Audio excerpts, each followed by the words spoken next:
Hey, it's Ben. So today's broadcast, we want to talk about, I'm not sure where it came from, but someone some time ago said, what you resist will persist. And so there were ways in which some of us get ourselves into these patterns. It could be in relationships or other areas of our lives. And we have ways of fighting or resisting these realities that sometimes are extraordinarily difficult or even very painful. And and especially the fact that we're so resistant to experiencing our authentic emotional responses, what happens is that it keeps us locked into a holding pattern of sorts. And so basically, we just keep beating our head against the same wall. We continue to torture ourselves by doing so.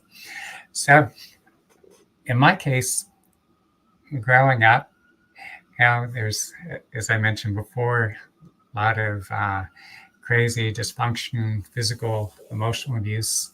And so I found myself reenacting that in my intimate or not so intimate relationships.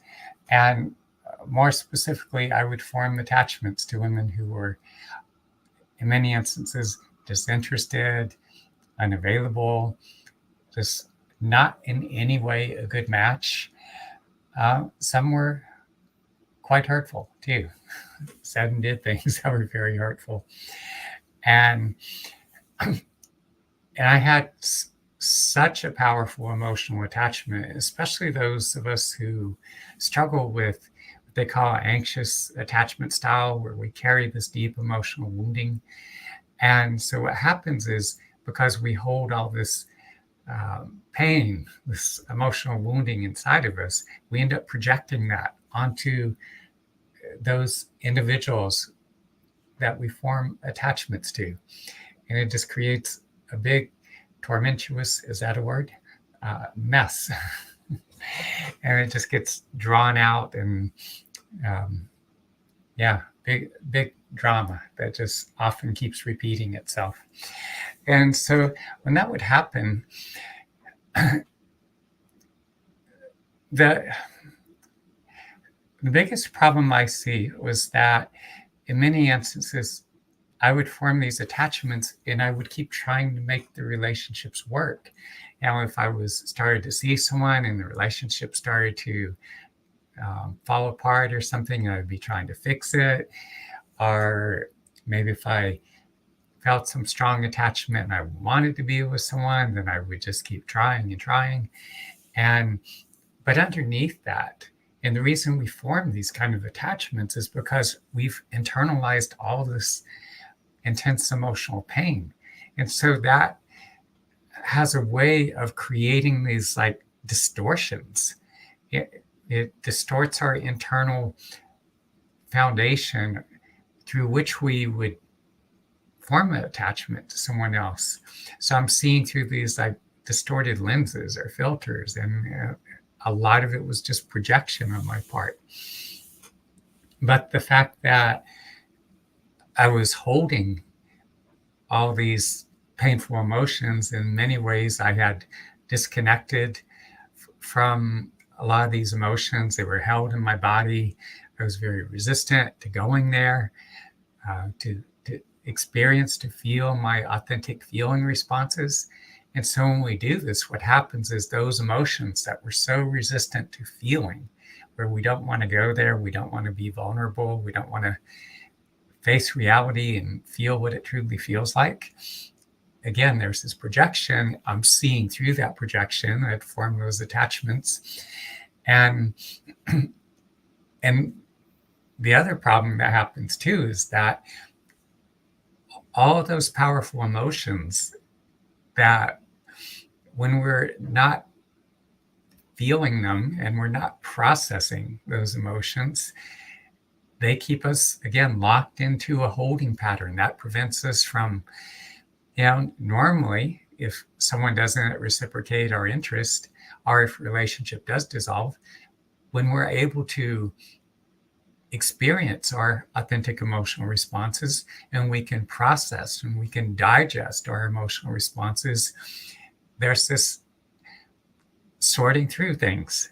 And at a deep level, we come to this place of acceptance. It's like, oh, okay, well, this other person is not reciprocating my feelings. This other person doesn't really want to be in a relationship. And it's a lot easier to let go and to move on. But the more we suppress our feelings, the more disconnected we are, the more we avoid that pain. What happens is it just perpetuates the pattern. And so instead of being able to let go, we try to control the other person. We try to control the outcome of the situation. And all these things, are attempts to control the other person or the situation. That's a form of resistance. If we're suppressing our emotional responses, if we're not allowing ourselves to feel our authentic emotional responses, that's a form of resistance. And so by continuing to do that, it just perpetuates the whole dynamic. And the bottom line, to just really get to the point, is that more than anything, we need to be able to go, fully open up to feel what we truly feel in response to what's happening.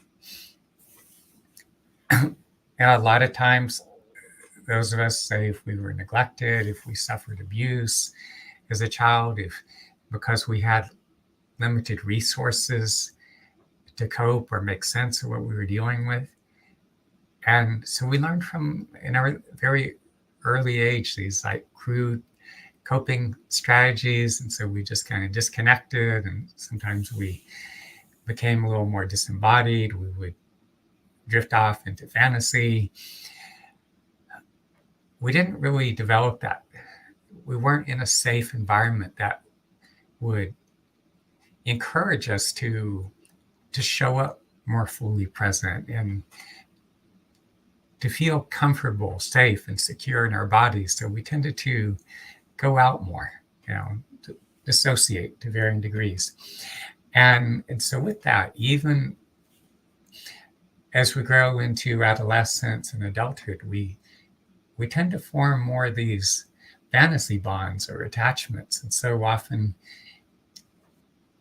as we develop this attachment for another individual, there's all this projection. There's these fantasies or narratives that we create, that we project onto the other person.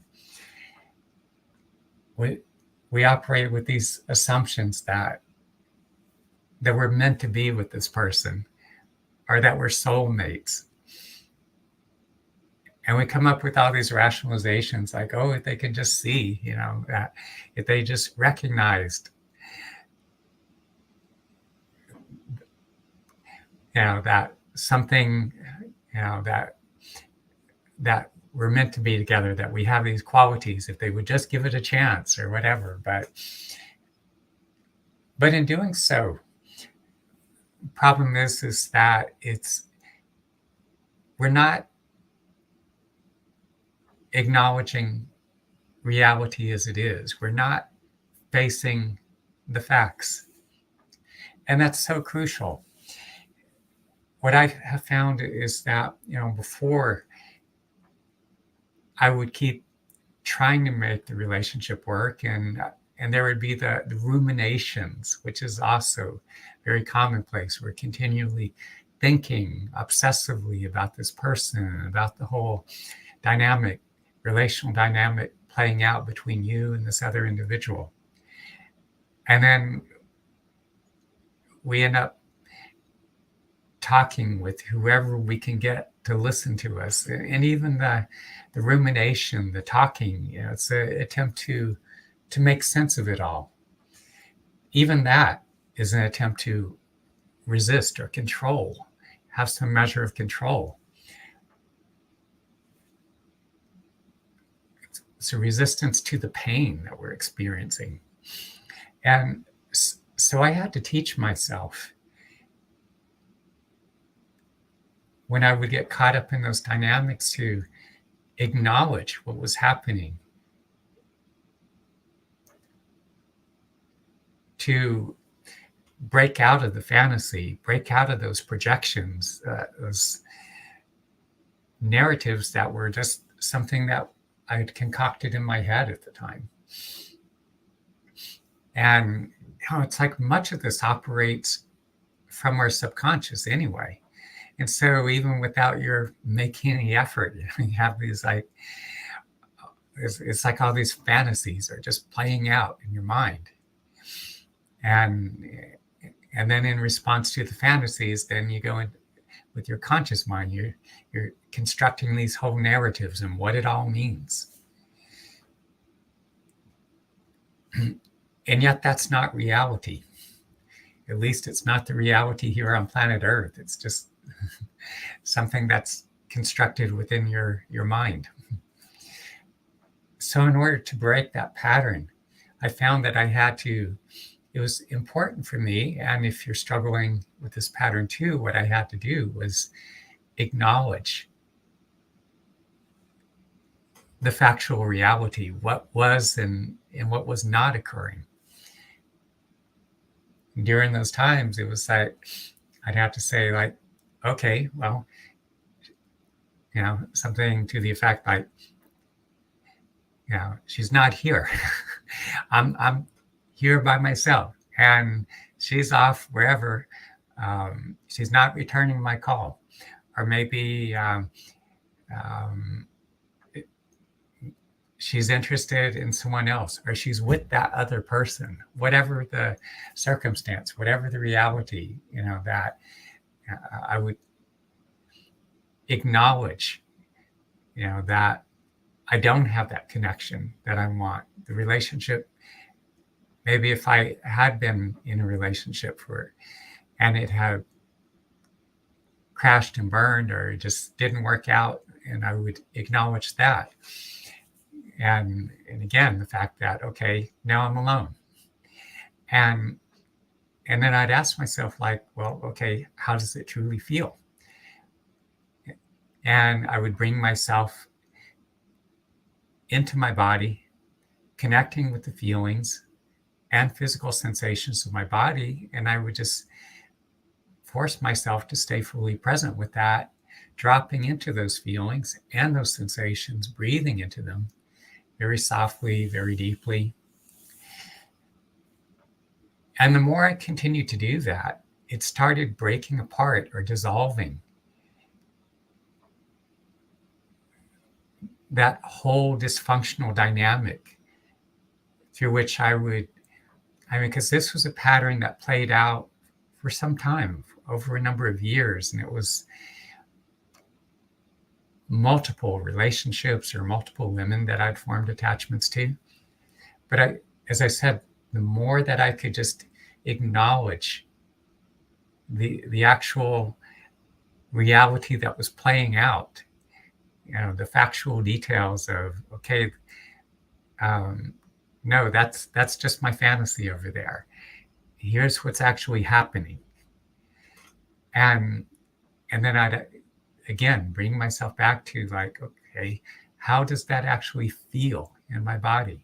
I drop into my body, breathe into those feelings and sensations.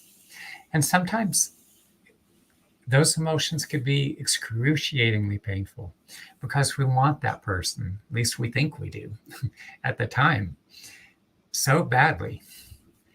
And again, much of it is an illusion. We are, to some extent, with that projection, it makes us delusional. And it's this whole fantasy bond that gets created within, it involves both our subconscious and our conscious mind. But what I found is that the more I could bring myself back to my physical body, first acknowledge what was happening, the actual factual events, what was actually going on, and fact that, no, I really didn't have a relationship with that person, or at least it wasn't what I wanted it to be. Maybe I had a friendship with that person, but it wasn't going to go beyond that. It was never going to go beyond that. But the more I can fully acknowledge the reality for what it was, and then again, well, how does it feel? Not think, but how does it feel? You want to get out of your head and get down into your body, into how it actually feels, physical sensations, emotions.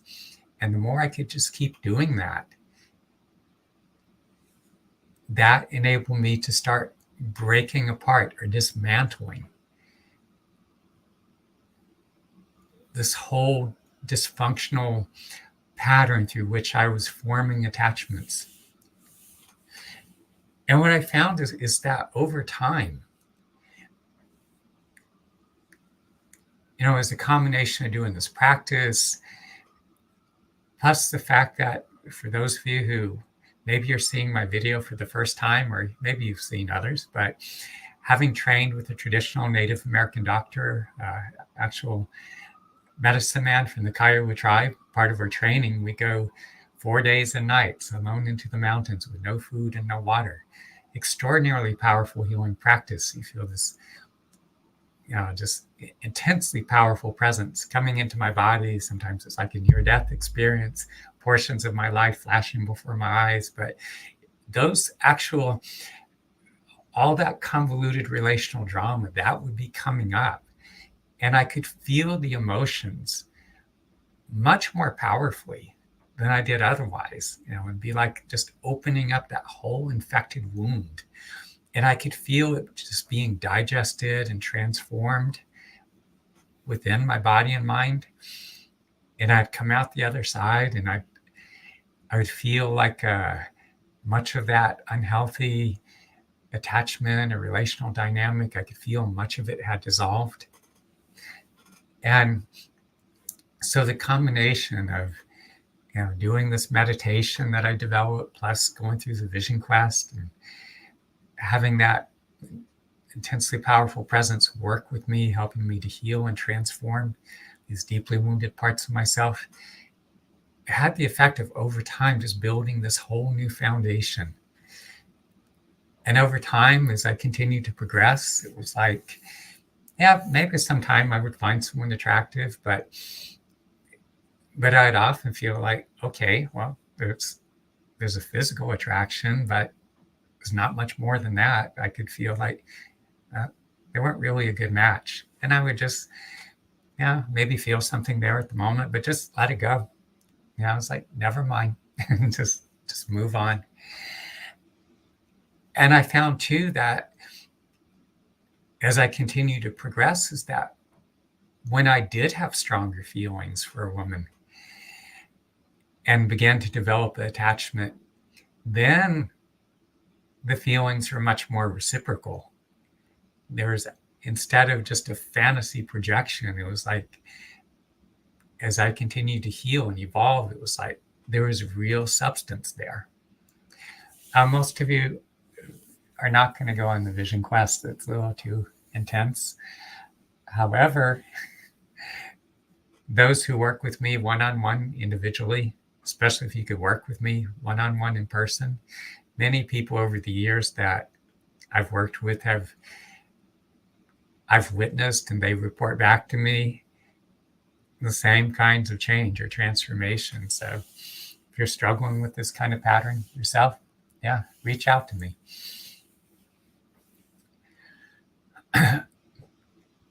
And even if you're at a distance, this specific meditation practice, it is a meditation, learning to drop into acknowledge what's happening, to drop into your feelings, your physical body, to begin to chew up and digest all those highly charged emotions. And a lot of that emotion operates from deep. It's held within your body. It's even operating from your subconscious mind. And it just gives it enormous power, and these patterns can just perpetuate themselves indefinitely. And the more you resist those emotions, the more you don't want to go there, you try not to feel, the harder you try to make the relationship work, it just perpetuates the whole dynamic and you just suffer way longer. I had to learn the hard way. Didn't have anyone to connect the dots to me, for me, to explain anything. I was just having to figure it out on my own. But I'm just fortunate being very intuitive and also having trained with this native doctor and that he got me started on this path and going on the vision quest. And so over time, that pattern healed. And I continue to evolve and the quality of my relationships continue to improve. I just want to refer to my notes a minute because I want to see if there's anything that I think I mentioned everything actually. So, by the way, if you find value in what you've heard here, do me a big favor, click like, whether you're seeing this video on Facebook or some other social media, if you're seeing it on YouTube, especially. And if you happen to be on YouTube and you're truly inspired, then subscribe to my channel where you find a lot more insightful videos of how you can heal the heartache if you're going through a breakup or divorce, if you're struggling with patterns of abandonment, rejection, unrequited love, how you could take even the most devastating losses and transform them, heal and transform them in a way that's going to open your heart and increase your capacity to love and be loved. And hey, if you're really struggling and just want to touch base, I have a limited number of available openings. You'll have to check my schedule. Depending on what challenges you're facing, you can call it a challenge resolution or heart-mending strategy session, that 20-minute session, and share with me what's going on, the challenges you're facing, the heartache you're going through, and I'll share with you what I've discovered and what I feel will be the best path for you to move forward in terms of your own healing and transformation. So you'll find the link below this video. So, but lots to think about. So I'm going to leave you with that for now. Bye now.